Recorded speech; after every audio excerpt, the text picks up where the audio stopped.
Sziasztok! Itt a csatornámon. Ha újak vagytok, akkor bemutatkozok, hogy én Adri vagyok, és ez a csatorna a The Lazy Arts nevű blogomhoz tartozik, ahol megmutatom, én hogyan varrom kezdőként a saját ruhatáramat, és remélem, hogy ezzel segíteni tudok másoknak is, hogy elérjék ugyanezt. Ebben a videóban 3 módszert fogok mutatni a varrott széleknek az eldolgozására, overlocker vagy fedőző gép nélkül, amit a sima háztartási gépeddel meg tudsz csinálni. Kezdjünk is neki! Először is, hogy miért is fontos a varrott szélek eldolgozása. Ugye, hogyha egy sima egyenes varrással összevarod a két anyagodat, akkor az így néz ki utána.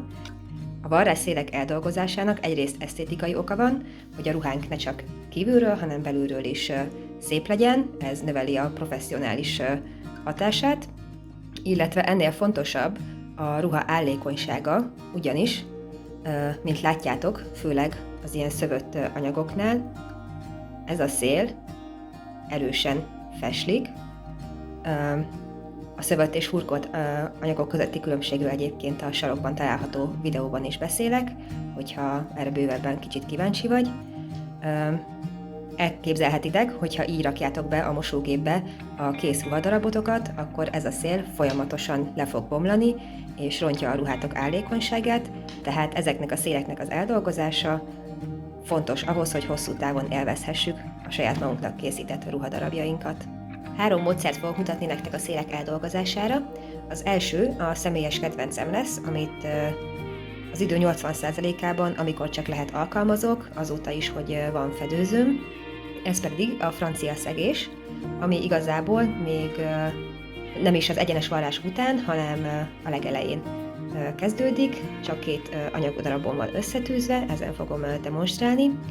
Ami fontos, hogy úgy kezded, hogy az anyagok rossz fele néz egymás felé, tehát feléd az anyag jó része néz, amikor először összevarod a 2 anyagot, és ezt úgy teszed meg, nekem ez a módszerem, hogy első körben az anyag széléhez viszonylag közel varrok, hozzáillesztem az anyag szélét a varrótáb széléhez, és a tűmet majdnem a legszélső fokozatra állítom, ennél kicsit beljebb, nálam ez nem a 0, hanem az 1-es.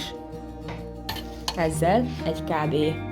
Fél centis szegélyt fogok létrehozni. Szóval az első lépés, hogy a ruhákat rossz felükkel egymás felé, tehát jó felükkel kifelé simán összevarrod.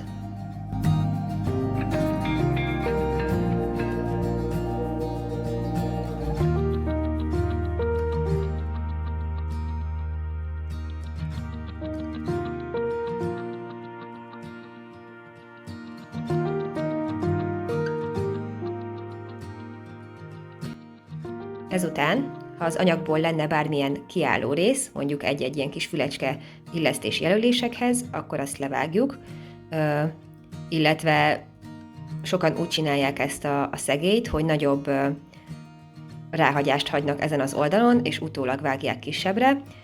Én ezt a módszert szeretem, mivel ez sokkal gyorsabb és energiahatékonyabb. Ezután, hogyha megvan ez a varrásunk, és levágtunk minden kiálló részt, illetve mondjuk olyan részeket, amiket már nagyon feslenek, akkor az anyagunkat átfordítjuk a rossz felével kifelé, úgy, hogy az anyag jó részei nézzenek egymás felé, és most így fogjuk összetűzni és megvarni ugyanezt az élt. Hogyha meg akarod könnyíteni a dolgodat, akkor ezen a ponton kivasalhatod így lefektetve az anyagot, úgyhogy a varrás ráhagyást az egyik oldalra hajtod, és utána sokkal könnyebb lesz simán összeilleszteni így az anyagodat.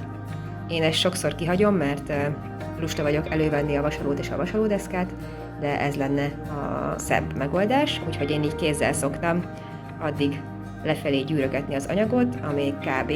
Tényleg eljutottam a varrásnak a részéig, és nincsen semmi anyag itt felgyűrődve. Tehát ezt itt lehajtogatom, és ugyanúgy megtűzöm, mint az előzőt.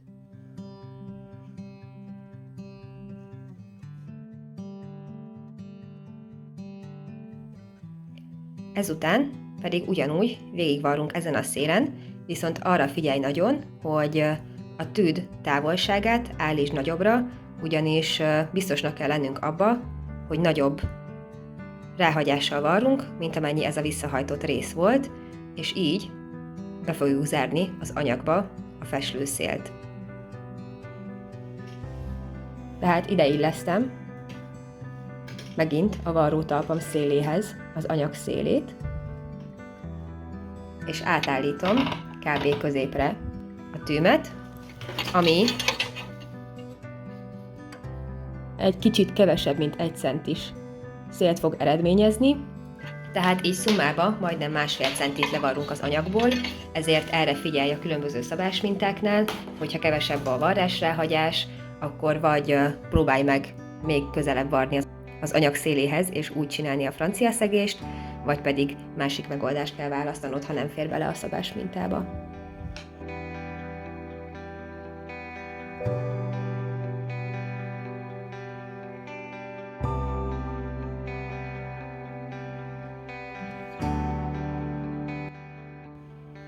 Így végeredménybe a francia szegéssel kaptunk egy belső szegélyt, ami nagyon szép, minden feslőszél el van dolgozva, és semmilyen varrás nem látszik, csak ez az egyenes varrásunk. A ruha külsején pedig nem látszik a bezárt szegélyből semmi. Nekem ez a kedvenc módszerem, és akkor mutatom a gyorsabb és elterjedtebb megoldásokat. A legtöbb videóban az élek letisztázására a fedőző vagy overlocker nélkül a cikcakvarrást ajánlják. Én ezt nem szerettem annyira, de ez azért is van, mert nagyon sokáig nem jöttem rá, hogy igazából hogy kell csinálni ezt, valamiért nem kerestem rá soha a neten, úgyhogy kb. Most több mint egy év ruhavarrás után jöttem rá, hogy egyébként hogyan is kéne ezt alkalmazni, úgyhogy ezt megmutatom most nektek. Először is a varrógépemen átváltok a cikcakvarrás funkcióra, és utána pedig beállítom az öltés szélességét. Ez itt ilyen preferencia kérdés lesz. Én, ha tehetem, akkor a leghosszabb öltéshozt választom, hogy minél nagyobb legyen ez a tisztázó varrás, illetve az öltéshozt is be kell állítanunk. Én itt a 2-es, 3-as környékén szoktam használni, most menjünk egy 3-assal, ugye, hogy viszonylag sűrű legyen azért az a cikcak, ami megfogja a feslőszéleket. Az öltés szélesség tárcsával azt állítottuk be, hogy a tű mennyire legyen a öltés kezdőpontjától, mennyire menjen balra, és ez attól is fog függeni, hogy mekkorát csinálhatsz, hogy mekkora a varrásráhagyásod, illetve egyébként van, aki a cikcakvarrás előtt egy tisztázó vágást csinál a varrásráhagyáson, tehát ezt a szélét keskenyebbre vágja, vagy egyenletesre vágja, hogyha előtte nem volt az. Én ezt nem szoktam csinálni, de persze ezt is lehet. Ami fontos, hogy az anyagunk külső szélét ahhoz a ponthoz kell illeszteni, ahol a tű a legszélén az öltés kezdőpontját fogja csinálni, úgyhogy éppen, hogy rámenjen vagy túlmenjen az anyagra, és így fogja szépen befogni az öltésekbe az anyag szélét. Nem biztos, hogy ez konzisztensen meg fog történni az egész varrás alatt, ugyanis eléggé nehéz ott tartani az anyagot, de gyakorlás teszi a mestert.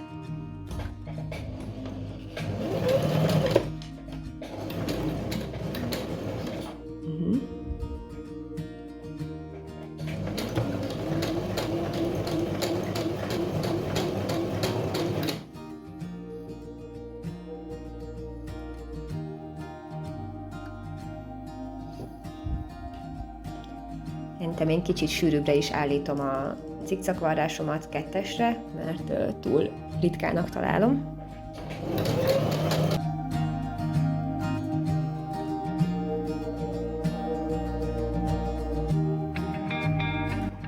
Így néz ki ez a varrás, hogyha sikerült kb. Elkapnod a szélét az anyagnak.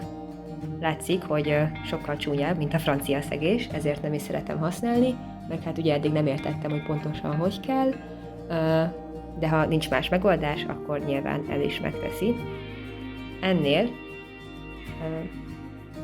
van, aki még itt a varratok csúcsánál végig szokott menni egy egyenes varrással is, hogy még stabilabbá tegye a varratot. harmadik módszer, amit mutatok, az kb. Ezt imitálja, amit mondtam, hogy a cikcak varrás és az aljánál egy egyenes varrás.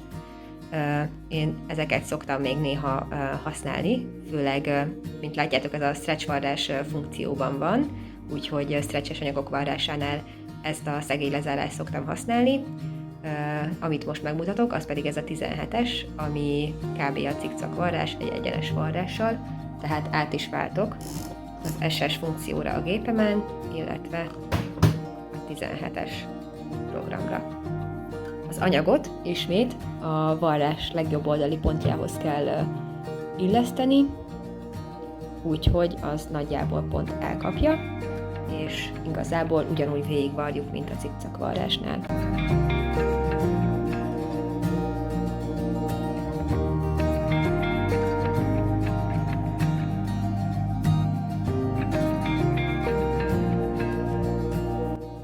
Tehát ez volt az a 3 él eldolgozás, amit mutatni akartam, és amit használhatsz fedőző vagy overlocker nélkül. Nyilván még biztos van sok másik megoldás, talán ez a 3 legelterjedtebb, és nekem ebből ugye a francia szegés a kedvencem. Köszönöm, hogy végignézted a videómat, ha bármi kérdésed vagy hozzászólásod maradt, akkor írd meg a komment szekcióban, illetve nézd meg a többi varrással kapcsolatos tartalmamat is. Adri voltam a The Lazy Art-tól, sziasztok!